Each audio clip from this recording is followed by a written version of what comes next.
actually starting with the starter for the bread. I'm not making the bread until tomorrow, but what I want to do tonight is actually get the starter going, because the starter is where the flavor lives in bread, and it needs time overnight to just slowly rise and slowly ferment.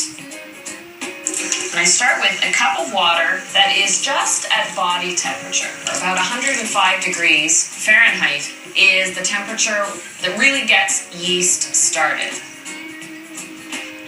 Add that in. Grab my yeast, there we go. Just a 1/4 teaspoon starts the process. And then something for the yeast to feed on, a cup and a 1/4 of all-purpose flour. And that's it right now. I just mix this with a wooden spoon. Nothing technical, no kneading, no particular texture, just no lumps.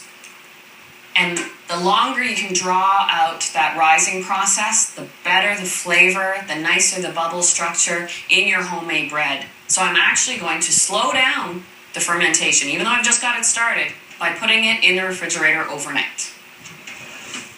Just loosely cover it. But now the starter's going to go to bed, and so will I.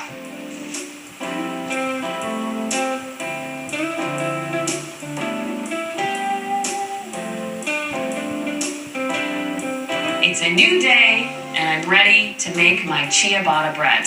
The starter's had its 12 hours in the fridge, and now it's time to get the dough going, build in some more flavor.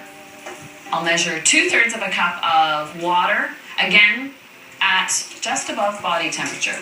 And I'll also add 3 tablespoons of milk, which I've brought up to room temperature, to really get some leavening action going. I had the slow fermentation in the fridge with the starter, but now it's time to add a teaspoon of yeast to really get this bread party started. That is perfect. You can see the bubble activity. So while I was sleeping, I know the yeast was hard at work. Measure a cup of this starter without deflating it too much. And while that blends, I'll add a tablespoon of oil, extra virgin olive oil. And now I've got that mixed in there. I'll switch tools to a dough hook. And this is really the tool that exercises the flour. It really kneads it as it's in the mixer. I need 2 plus 1/3 of a cup of flour. And while it's mixing, I'll add 1.5 teaspoons of coarse sea salt. And it only takes about 2 to 3 minutes to knead the dough, just enough to exercise those glutes. What I'll do is just a touch of olive oil so that it doesn't stick. Put this right into the bowl. Look at that stretchiness. So cover this up, and it takes about 90 minutes, and it'll almost double in size. We'll let this go and have a little rest. And put this back in the fridge.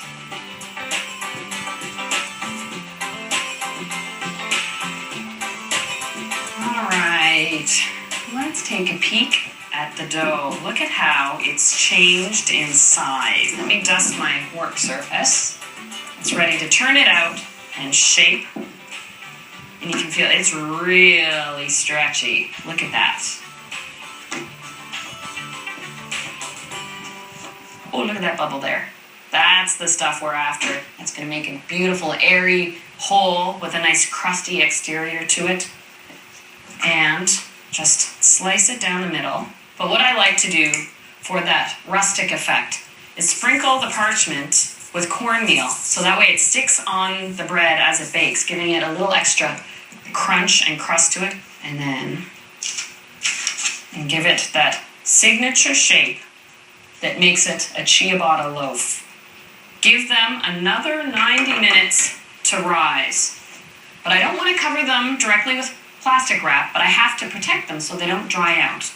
So what I do is take a tea towel and just a mister filled with plain water will keep the bread from drying out, but also protect it from the air.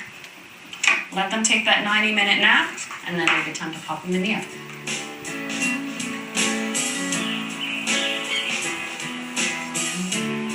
Nap time is over. It's time to bake the bread. Take a peek. can see how it's risen again and they're ready to go in the oven. In this case, I'm going to slide the bread directly on the hot floor of my 425 oven. Here we go. And the other one.